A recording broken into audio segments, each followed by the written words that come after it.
हां, तर विद्यार्थी मित्र हो, आता आपला 20वा तास शिका आहे. 19वा तास आपला संपलेला आहे. 20वा तासमध्ये आपण या ठिकाणी काय बघणार आहोत? Know the institute.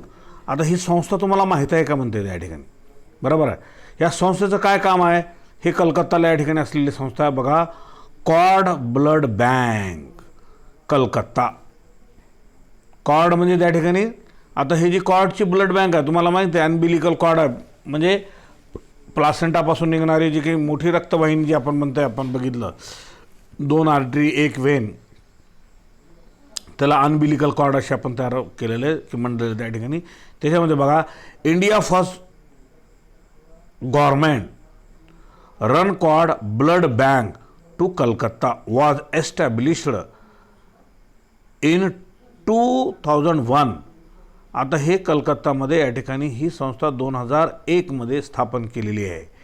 इज ॲक्रिडिटेड म्हणजे मान्यता प्राप्त आहे गव्हर्नमेंटच्या बाय AABB कंसामध्ये त्यांचा शॉर्ट फॉर्मचं लॉंग फॉर्म दिलेलं आहे, American association of blood bank.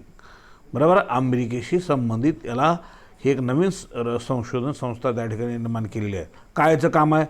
The cord blood bank function according to the central and government policies rules and guidelines.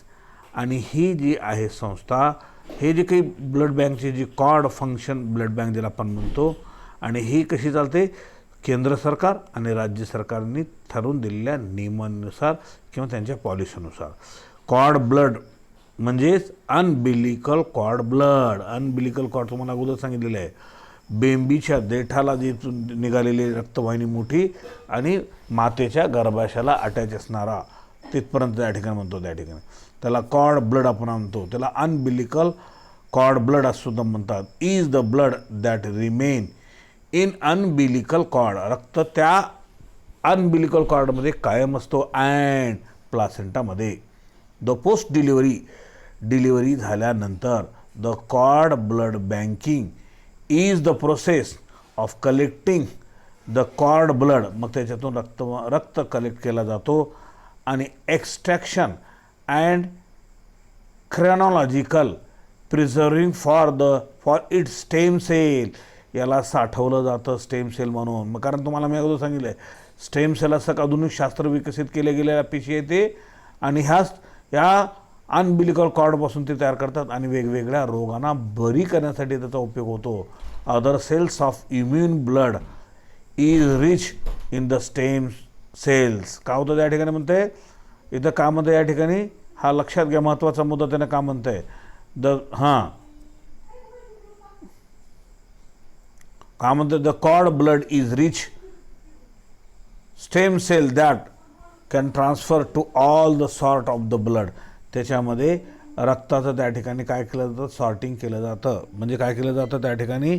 क्रमाने लावून त्याला बरोबर त्याला एका ग्रुपमध्ये तयार केलं जातं असा त्याचा अर्थ आहे, जेणेकरून त्याचा उपयोग आपल्या शरीरामध्ये नवीन वेगवेगळे जे काही डेंजर रोग आहेत त्यांना मारण्यासाठी. कारण हे स्टेम सेलमध्ये साधारणतः लक्षात घ्या, सेल म्हणलं तर सेलमध्ये खूप मोठी ताकद असते, त्याच्यापासून मोठ्या दुसऱ्या रोगांना मारण्याची सुद्धा तयार होते असा त्याचा अर्थ आहे. They can be used to treatment diseases, बरोबर आहे, that harm of the blood and immune system. बघा आपल्या शरीरामध्ये काही धोका निर्माण झालेला आहे. काय? ल्युकेमिया म्हणजे ब्लड कॅन्सर, बरोबर आहे. त्याच्यानंतर आणखीन काय? सर्टन कॅन्सर, आणखीन दुसरे काही कॅन्सरचे प्रकार आहेत.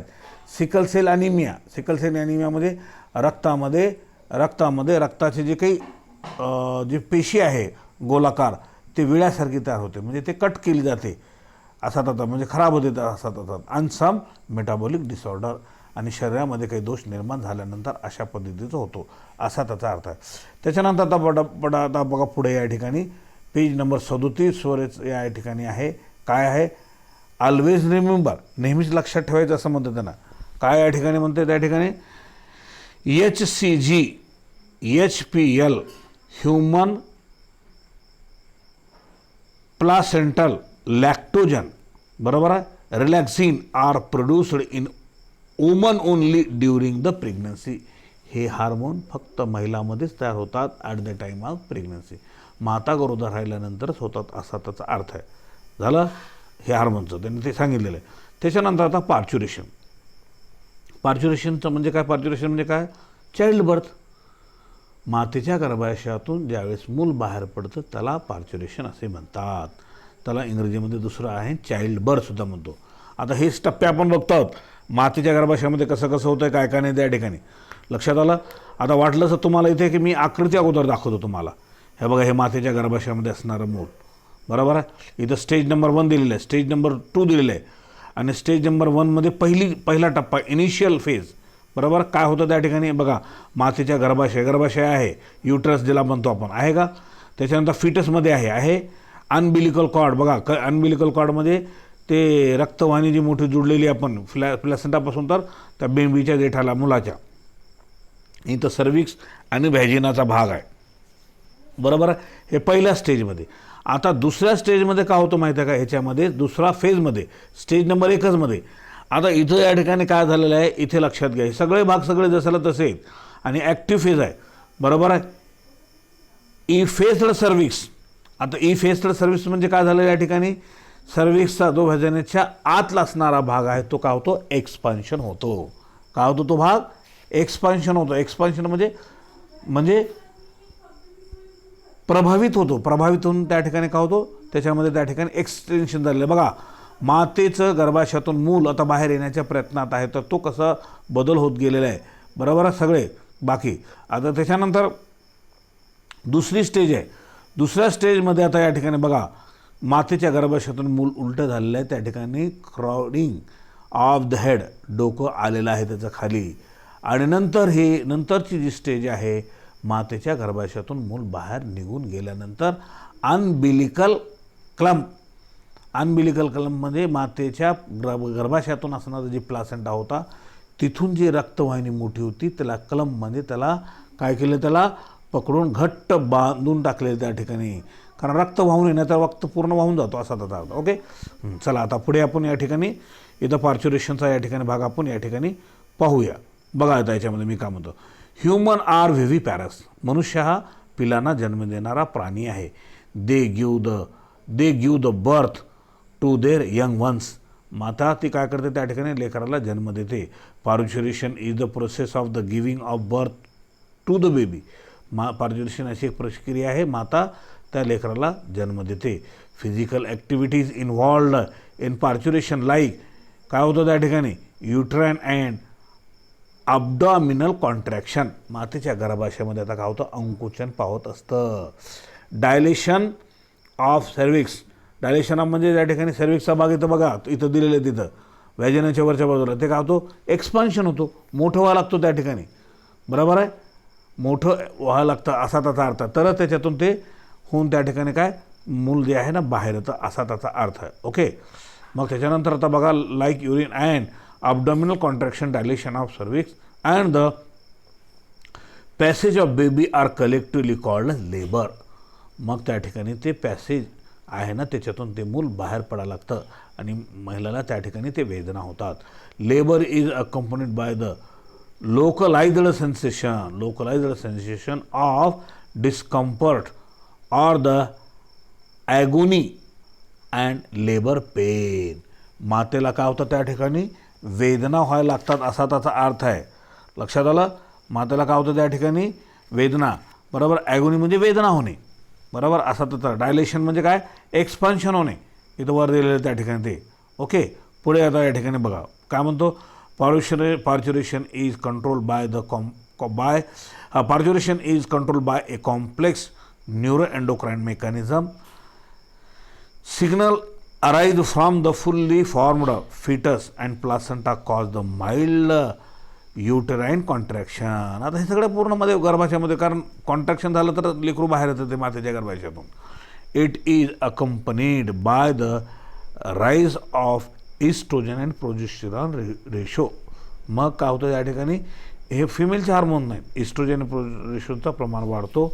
Increase in the oxytocin receptor in uterine muscle. Uterine मसलमध्ये ऑक्सिटोसिन नावाचा हार्मोनसुद्धा तयार होतो असा त्याचा अर्थ. त्याच्यामुळे मातेला नंतर मूल जन्मानंतर दूध देतो असा त्याचा अर्थ आहे. They cause the various contraction of the myometrium of uterus at the end of pregnancy. प्रेग्नन्सीच्या शेवटच्या टप्प्यामध्ये त्या मातेच्या गर्भाशयाला काय होतं, गर्भाशयाला कॉन्ट्रॅक्शन व्हायला लागतं. कॉन्ट्रॅक्शन अंकुचन पावणे असा त्याचा अर्थ आहे. त्याच्यामुळे प्रेशर क्रिएट होतो आणि त्या ठिकाणी एक्सपान्शन सर्विक्स होते, वेदनेचा भाग असा त्याचा अर्थ आहे. फॉर युट्राईन कॉन्ट्रॅक्शन बाय क्रिएटिंग बरोबर adrenocorticotropic hormone ACTH from the pituitary and the corticosteroids from the adrenal gland. हे ॲड्रिनल ग्लॅन्ड, आता हे कोणते कोणते हार्मोन कुठून येतात ते मी अगोदर तुम्हाला कल्पना दिलेली आहे बरोबर आहे. ते या ठिकाणी तिथून आलेले आणि याला स्टिम्युलेशन करतात. द ट्रायगर लक्षात आलं इथं काय म्हणतो या ठिकाणी. आता ट्रायगर म्हणजे बंदुकीची जी नाळ असते ना, बंदुकीची जी बटन असतं ना, त्याला खटका ज्याला आपण त्याला ट्रायगर असं म्हणतात. पण इथं तो अर्थ होत नाही. ट्रायगर म्हणजे कळणे, मातेला त्या ठिकाणी कळा या लागतात असा त्याचा अर्थ आहे. At the time of the baby बर्थच्या वेळेस जन्माच्या वेळेस कळा या लागतात असा त्याचा अर्थ आहे. This trigger release the oxytocin from the mother pituitary gland. मातेच्या गर्भाशयातून पिट्युटरी ग्लँड कुठे आहे, त्या ठिकाणी मेंदूमध्ये असतात. तिथून आलेले हार्मोन्स आहेत, त्याला स्टिम्युलेशन केलं जातं, उत्तेजित केलं जातं त्याच्यामुळे ते ॲक्टिव्ह होतं. Which acts on uterine muscles of mother causes the vigorous uterine contraction. जोराने कॉन्ट्रॅक्शन होतं गर्भाशय असा. तर this leads to expansion of the baby from the uterus. म्हणून त्या ठिकाणी एक्सपल्शन म्हणजे काय, दिस लीड्स एक्सपल्शन म्हणजे ते गर्भाशय अंकुचन पावत असल्यामुळे त्या ठिकाणी बेबी गर्भाशयातून बाहेर पडण्याच्या तयारीमध्ये असतो असा त्याचा अर्थ आहे. नाहीतर बाहेर निघताच येत नाही ती असा. तर it involve the following 3 steps. बघा याच्यामध्ये सुद्धा 3 स्टेप्स सुरू होतात त्या ठिकाणी. Number 1 dilation stage. डायलेशन स्टेजमध्ये काय होतं या ठिकाणी, uterine contraction begin from top बघा वरून, forcing the baby toward the cervix full stop. आता हे सगळं सांगितलं मी. Cervix contraction are accompanied by pain caused by the compression of blood vessel compress व्हावं लागतात.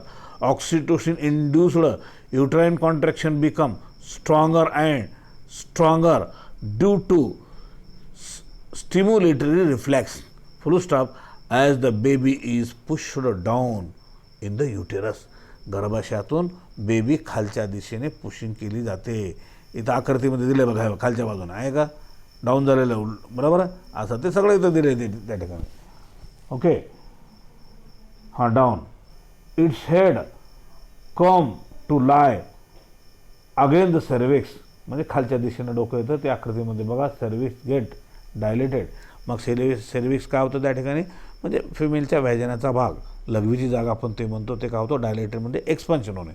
व्हॅजना ऑल्सो शोज सिमिलर डायलेशन. नंतर व्हॅजनामध्ये सुद्धा ते मोठं व्हावं लागते असा त्याचा अर्थ आहे. This stage of labour can normally last up to few hours. आता ह्याच्यामध्ये थोडं मातेला वेदना होतात काही तास. It end the rupturing of amniotic membrane fetus. मग गर्भाशयामध्ये असणारी तिची जी फिटसची जी काही कॅव्हिटी आहे एम्ब्रियोनिक ती म्हणजे संपे म्हणजे फुटेपर्यंत असा त्याचा अर्थ आहे. ह्या आकृतीमध्ये ते सगळे दिलेले तुम्हाला अगोदर सांगितलं.